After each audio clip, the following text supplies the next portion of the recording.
Alô, você ligado no Rio Mafra Mix. Estamos mais uma vez no posto M7 com mais um programa Dois Dedos de Prosa e hoje eu tenho o prazer de conversar com a Adriana Moro, enfermeira, escritora, ela que faz um trabalho sensacional na área da saúde aqui em Rio Mafra. Seja bem-vinda, Adriana, mais um Dois Dedos de Prosa e vamos falar um pouquinho desse seu trabalho, desses seus livros, dessa sua história. A gente está aqui divulgando, né, esse nosso novo trabalho, que é a Biografia dos Anônimos. Ele que é um livro que é uma homenagem às pessoas que fizeram a psiquiatria aqui da nossa região e principalmente em relação ao direito que as pessoas incomuns têm de ocupar os espaços comuns, que foi o objetivo maior da Associação Esperança Casa Azul, que é o que a gente relata aqui nesse livro. Certo, você escreve já faz um tempo, sim. Não é o primeiro. Quantos livros você já tem escrito? Então, esse é o 7º. E todos eles têm esse tema, algo relacionado à saúde? Na verdade são livros relacionados ao cuidado em si, né? Os 3 primeiros livros, eles fazem parte de uma série que se chama Para Repensar o Cuidado.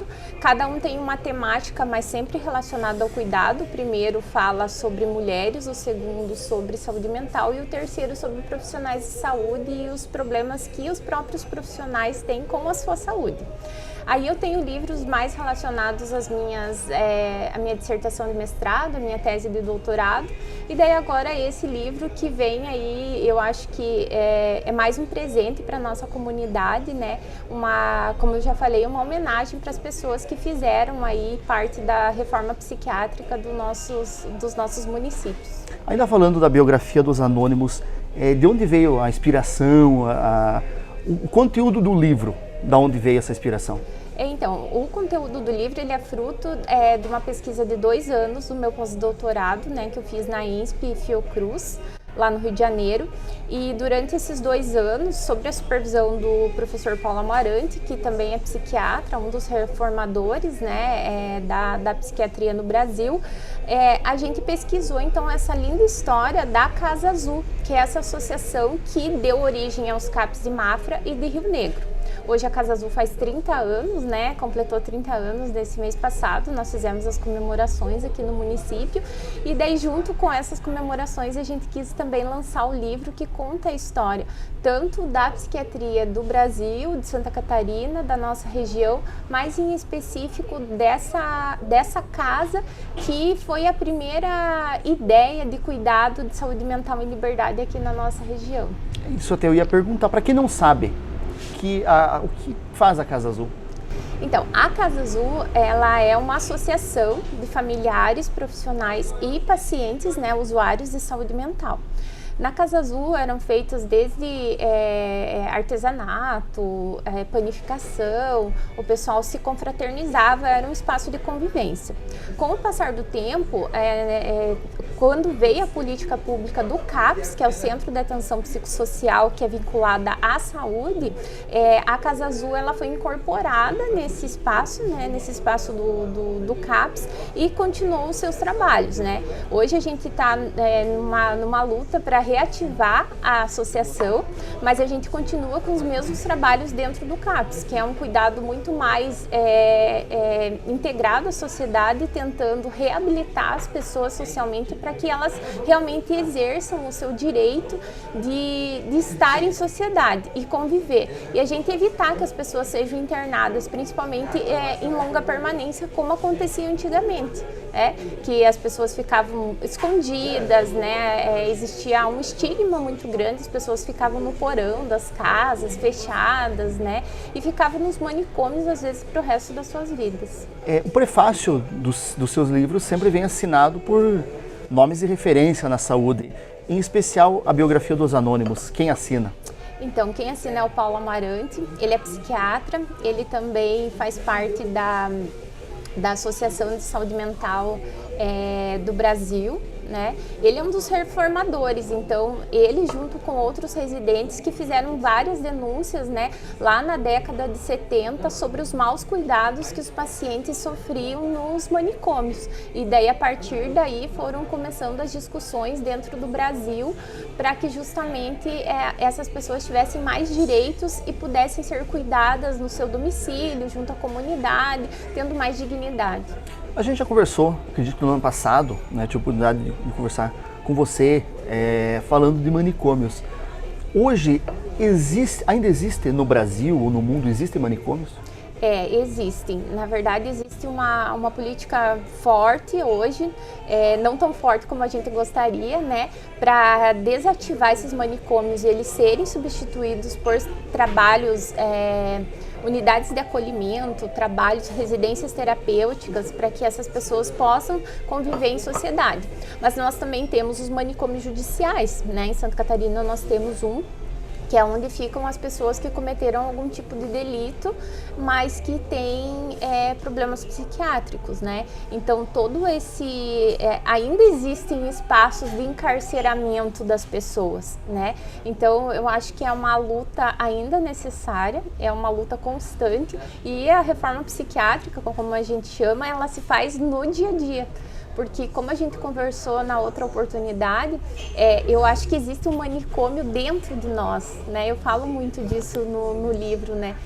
As pessoas ainda têm muito medo dos pacientes com diagnóstico de saúde mental.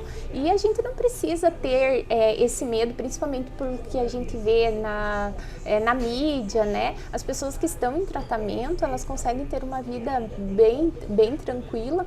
E, com certeza, as pessoas que têm um diagnóstico de saúde mental, elas são, às vezes, muito menos perigosas do que muitas pessoas que estão na nossa comunidade, né? Que daí tem algum outro tipo de psicopatia, né? Algum transtorno que não consegue viver em sociedade. Falando do livro ainda, para qual público você, quando você escreveu ele, você teve um foco de público? Qual é o público principal, digamos, com esse livro? Então, quando nós começamos a escrever, era para ser um livro mais acadêmico, mais histórico, né? Eu não sou jornalista, né? Mas durante a minha tese de doutorado, eu já fiz um trabalho com participação social, com uma outra associação de pacientes, que eram os portadores da síndrome da talidomida, e nós estudamos vários processos de como pegar essas imagens, essas reportagens e fazer esse resgate histórico com as pessoas, porque a gente faz muitas entrevistas, então o livro é baseado em entrevistas, em recortes de jornal, né, memórias que as pessoas têm. Para que ele não ficasse tão acadêmico e como ele também não é jornalístico, a gente tentou, depois, né, de muito conversar com o meu supervisor, que é o Paulo Amarante, a gente optou por fazer um texto de fácil leitura, de fácil compreensão, e ele foi escrito para a comunidade. Então, tanto para profissionais que trabalham com saúde mental, que ele dá toda uma ideia de como nós fazemos saúde mental aqui no município, como é o ideal, quais são as dificuldades, mas também para as pessoas que querem conhecer um pouco mais da história dos nossos municípios na nossa região, porque eu acho que pouco se sabe das associações, né, dos serviços. A gente olha, o serviço está ali, né, mas a gente não sabe que faz 30 anos que as pessoas estão tentando cuidar de pessoas com diagnósticos de saúde mental. E aonde que a pessoa pode encontrar esse livro aqui em Rio Mafra, de forma física, e também ele tem online? Ele tem online. Então, ele está disponível na Cotter Editorial, que é a editora que fez a impressão do livro. Aqui em Rio Mafra nós temos na Livraria Prefácio, né, com a Patrícia, que também é nossa parceira, onde foi feito também o lançamento aqui em Mafra, e também comigo, né? Quem quiser entrar em contato pelas minhas redes sociais pode encomendar o seu livro, a gente entrega ou manda pelo correio, dependendo do gosto aí, da necessidade do nosso leitor. E já vem autografado? Já vem autografado, claro. Você falou de lançamento, ele foi lançado aqui em Rio Mafra, mas ele também foi lançado em outras cidades e tem locais ainda que você vai lançar ele. Isso mesmo. Então, o dia do lançamento mesmo previsto era dia 18 de maio, que é o dia da luta antimanicomial, que foi o dia que a gente comemorou os 30 anos da Casa Azul, foi o dia que a gente fez o lançamento aqui em Mafra. Mas nós fizemos um pré-lançamento na cidade de Jaraguá do Sul, no dia 17, que foi um dia anterior, 17 de maio. E nós temos uma previsão para agosto lançar ele em Curitiba, e em setembro nós estaremos lançando ele no Rio de Janeiro. Você falou que quem quiser pode procurar você pelas redes sociais. Onde que encontra a Adriana Moro? Como que é essa interação? Através do Instagram?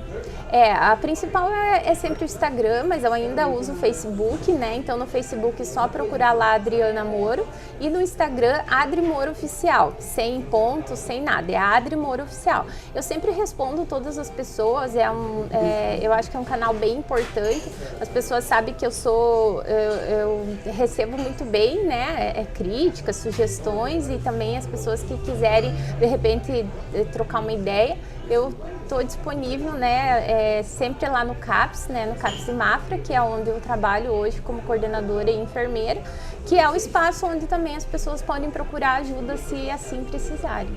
Você falou em trabalho, me veio aqui uma pergunta, você trabalha na área da saúde há muito tempo.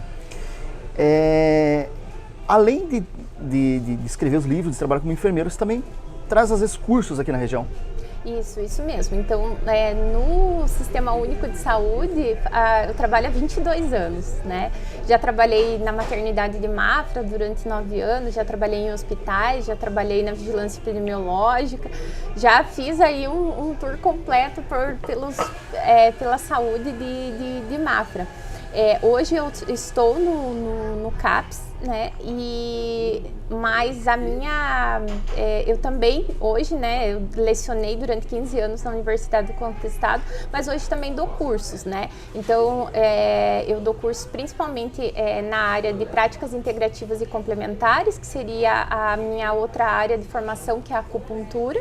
Então eu dou muito curso de auriculoterapia, o pessoal da região tem procurado muito, a gente faz vários cursos, principalmente em parceria com a Corporativo, né, do Daniel Petressa, e também a gente faz cursos também fora, né, do município, de acordo com a necessidade das pessoas, sempre direcionado nessa área de práticas integrativas e saúde mental. Para a gente encerrar, uma dúvida que vem falando da área de saúde.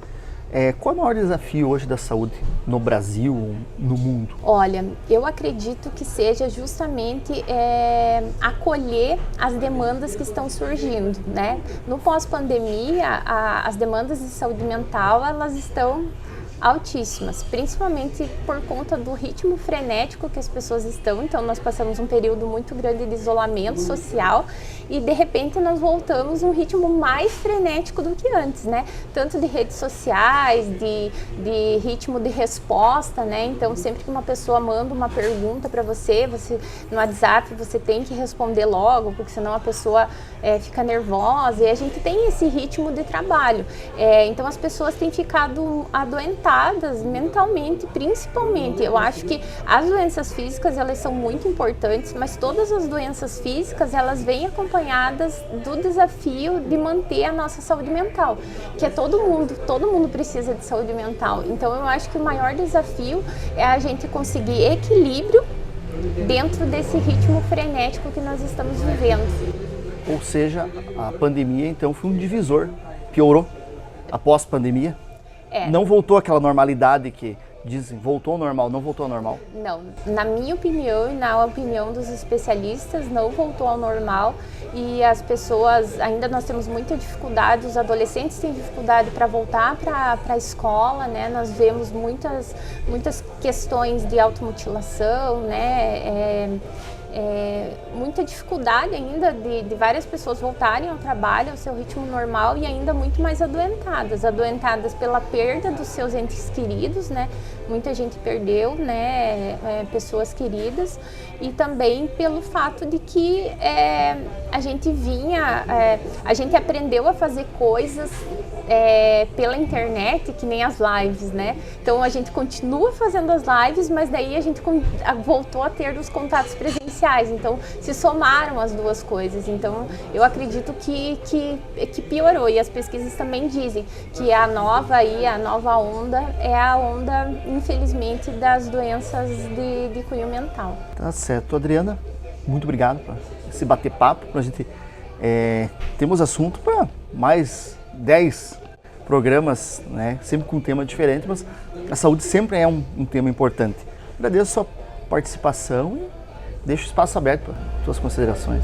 Eu que agradeço, né? Então eu convido todos os interessados a buscarem as minhas redes sociais, no Adri Moro Oficial no Instagram, ou Adriana Moro no Facebook, e que tenham contato, né, com esse livro, porque ele conta muito da história do nosso município, de como que as pessoas cuidaram e continuam cuidando em saúde mental, que eu acho bem importante, que ainda é um assunto bem desconhecido e tem muito estigma.